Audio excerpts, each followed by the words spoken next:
Friends, welcome to Lavanya's life style. Friends, ఈరోజు నేను కొత్త అమావాస్య రోజు గ్రామదేవత అమ్మవారికి నైవేద్యాలు ఎలా పెట్టానో, అలాగే ఎలా పూజ చేసుకున్నానో ఈ వీడియోలో మీ అందరితో కూడా నేను షేర్ చేయాలనుకుంటున్నానండి. ఎవరైనా సరే కొత్తగా గ్రామదేవత పూజా విధానం గురించి తెలుసుకోవాల్సిన వాళ్ళు ఉంటే వాళ్ళు తప్పకుండా ఈ వీడియోని కంప్లీట్గా వాచ్ చేయండి. మీ క్లియర్ ఇన్ఫర్మేషన్ అనేది ఈ వీడియోలో క్లియర్గా ఉంటుందన్నమాట.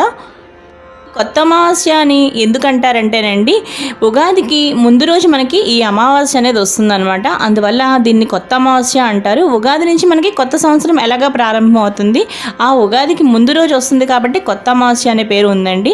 కొత్త అమావాస్య రోజు తప్పనిసరిగా గ్రామదేవతను పూజిస్తారండి. ప్రతి ఒక్కరు కూడా ఒక్కొక్క ఊరికి ఒక్కొక్క గ్రామదేవత ఉంటుందన్నమాట. ఒక్కొక్క ఊరిలో మరినమ్మ తల్లి అని, పోలేరమ్మ తల్లి అని, అలాగే దుర్గాలమ్మ తల్లి అని, అలాగే భద్రకాళీదేవి అని, ఇలా రకరకాల పేర్లతోటి మనకు అమ్మవార్లు దర్శిస్తూ ఉంటారనమాట. కొత్త అమావాస్య రోజు తప్పనిసరిగా ఎవరికి వీలైనంత వాళ్ళు నైవేద్యాలు పెట్టి చాకలికి ఇస్తూ ఉంటారండి. అలా మనం నైవేద్యాలు పెట్టి అమ్మవారికి ఆశీర్వాదం కోసం మనం నైవేద్యాలు పెట్టి చాకలికి ఇవ్వడం వల్ల కడుపు చలవ అని నమ్ముతారండి.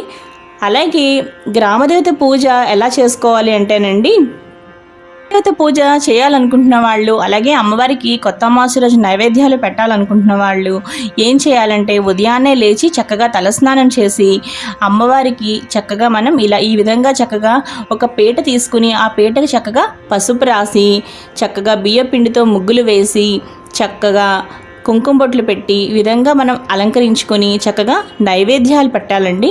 నైవేద్యాలు కూడా చక్కగా గారెలు తయారు చేయాలి. అలాగే చూస్తున్నారు కదా, మనం ఇక్కడ చక్కగా గారెలు తప్పనిసరిగా నైవేద్యం పెట్టాలండి. చూస్తున్నారు కదా, అలాగే గారెలు నైవేద్యం పెట్టాలి, బూరెలు నైవేద్యం పెట్టాలి. అలాగే మనం వేడి ఉపారం, చల్లని ఉపారం అని ఇక్కడ మనం ఒక విషయం చెప్పుకోవాలండి. బూరెలు గారెలు పెడుతూ ఉంటాము, దానితో పాటు వేడి ఉపారంగా చక్కగా మనం పెసరపప్పుని ఉడికించి పెడతామండి. ఉడికించిన పెసరపప్పుని మనం నైవేద్యంగా పెడతాము. అలాగే తెలగపిండి కూర కూడా కొన్ని చోట్ల చేస్తూ ఉంటారండి. తెలగపిండి కూర కూడా కంపల్సరీగా పెడుతూ ఉంటారు. అలాగే చక్కగా చూసారు కదా, ఒక అన్నము ఒక మంచిగా విస్తరాకులో కానీ లేదంటే అరిటాకులో కానీ ఒక చక్కగా అన్నము, అలాగే ఉడికించిన పెసరపప్పు, చక్కగా పెరుగు కూడా నిండా తీసుకోవాలండి. చల్లని ఉపారంగా మనం పెరుగు చెప్తాం అనమాట. కప్పు నిండా వెలితి లేకుండా చక్కగా ఇలా మనం వడపప్పు అంటే నానబెట్టిన పెసరపప్పు అన్నమాట. అది చక్కగా ఉడికించిన పెసరపప్పు, అలాగే కొంచెం మనం బెల్లం వేసి చక్కగా అన్నం కూడా చూసారు కదండి, చూస్తుంటేనే కడుపు నిండేటట్టుగా మనం నైవేద్యం పెట్టాలండి. అలా కొంచెంగా వెలితిగా మాత్రం అసలు నైవేద్యాలు పెట్టకూడదండి. చాకలికి ఇచ్చేటప్పుడు కూడా శుభ్రంగా చక్కగా నిండా వెలితి లేకుండా చక్కగా అన్నీ పెట్టి ఇవ్వాలన్నమాట. ఆ విధంగా మనం చేసే పద్ధతిలోనే అమ్మవారి అనుగ్రహం ఉంటుందండి. చక్కగా కడుపు చలవ అన్నమాట. అలాగే పిల్లలకి తట్టులు, పొంగులు, అమ్మవారిలో ఆటలమ్మలు ఇవేవి రాకుండా అమ్మవారి చల్లగా పిల్లల్ని రక్షిస్తుందండి. అలాగే ఎవరైనా సంతానం అనుకుంటున్నారనుకోండి, వాళ్ళకు కూడా తప్పనిసరిగా ఈ విధంగా గ్రామదేవతని పూజించిన వాళ్ళకి సంతానం కూడా తప్పనిసరిగా కలుగుతుందండి. మనం చక్కగా అమ్మవారిని ఎలా చక్కగా ఆవాహనం చేసుకుని ఆసనం ఏర్పరిచి తర్వాత పసుపు, కుంకుమ, గంధ, అక్షతలతో అమ్మవారిని మనం చక్కగా పూజించుకున్నాక చక్కగా ఒకసారి దీపం చూపించి అలాగే ధూపం కూడా ఒకసారి చూపించాలండి. ఈ విధంగా అన్నీ అయిన తర్వాత చక్కగా మనం ఏమైనా చదువుకోవాలనుకుంటే అమ్మవారి అష్టోత్తరాలు కానీ ఏమైనా చదువుకుంటే చక్కగా చదువుకోవచ్చు.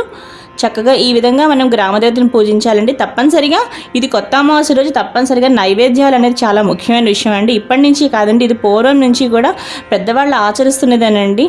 కానీ అందరూ కూడా మనం పెట్టడం వల్ల పిల్లలకే మంచిది కదండి, అలాగే ఆ కుటుంబానికి కూడా చాలా మంచిది అనమాట. కాబట్టి కొన్ని మనం చెయ్యాలి అనే పనులు మాత్రం తప్పనిసరిగా చేయడమే మంచిదండి. చక్కగా అలా పురాతన కాలం నుంచి వస్తున్నవి అలా సాంప్రదాయంగా మనం చేస్తూ ఉంటే అలా నెక్స్ట్ జనరేషన్కి కూడా చక్కగా ఇవన్నీ కూడా అలవాటు అవుతాయి అన్నమాట. కంపల్సరీగా అందుకే ఈ వీడియో నేను తీసానండి.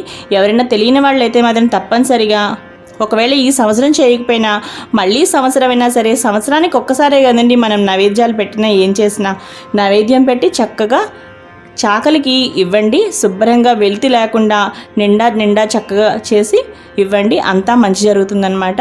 చూసారు కదా ఫ్రెండ్స్, ఈరోజు నేను గ్రామదేవత పూజ ఎలా చేసుకున్నానో మీకు చూపిస్తున్నాను కదా. చూసారు కదా, ఈ విధంగా నేను గారెలు, బూరెలు చేశానండి. అలాగే శుభ్రంగా అన్నం వండాను. చూసారు కదా, అన్నము తర్వాత కొంచెం వడపప్పు, పానకం చేశాను. అలాగే కొంచెం ఉడికించాను అనమాట, పెసరపప్పును విడిగా ఉడికించాను. ఈ విధంగా నేను నైవేద్యాలు పెట్టానండి అమ్మవారిని పూజించి. ఈ డౌట్ వచ్చింది అనుకోండి, ఏ గ్రామ దేవతకి నైవేద్యం పెట్టాలి అని. అంటే మీరు ఏ ఊర్లో ఉంటున్నారో ఆ ఊరి అమ్మవారు ఉంటుందండి. అంటే ప్రతి ఊరికి కూడా ఒక గ్రామ దేవత ఉంటుందండి. ప్రతి ఊరికి నోకాలమ్మ తల్లి, పోలేరమ్మ తల్లి, దుర్గాలమ్మ తల్లి, మరిడమ్మ తల్లి, అలాగే భద్రకాళి అమ్మవారు అని చెప్పి ఇలా రకరకాలుగా మనకు అమ్మవారి పేర్లు మనకు తెలిసినవే ఉంటాయి. కానీ ప్రతి ఊరికి కూడా ఒక గ్రామ దేవత ఉంటుందండి.